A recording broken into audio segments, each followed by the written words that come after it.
ગામના કિનારે રામલી રહેતી હતી. ઘર નાનું હતું પણ મન મોટું. રામલી હવે ગર્ભવતી હતી. સવાર પડે એટલે આંગણે બેઠી બેઠી પેટ પર હાથ ફેરવે અને ધીમેથી બોલે, બચ્ચા, સારું રહેજે. એક દિવસ કમલાબેન મળવા આવી. એ રામલી, આજ કામ ન કરજે હો, તારો સમય નજીક છે, કમલા બોલી. રામલી હસી પડી. હા બેન, હવે તો હું પણ સમજદાર બની ગઈ છું. ડૉક્ટર પણ આરામ કહે છે.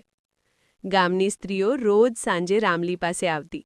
કોઈ દૂધ લાવી આપે, કોઈ ફળ.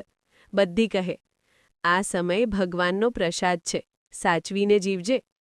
રામલીને ક્યારેક ડર લાગતો, ક્યારેક ખુશી. રાતે તારાઓ જોઈને વિચાર કરતી, મારું બચ્ચું કેવું હશે? સમય જતાં એક સવાર આવી જ્યારે આખા ઘરમાં ખુશી છવાઈ ગઈ. રામલી મા બની. કમલાબેન બોલી, જોઈ લે રામલી, તારો બધો થાક ઉતરી ગયો ને? રામલી આંખમાં આંસુ સાથે બોલી, હા બેન, મા બનવાની ખુશી સૌથી મોટી છે.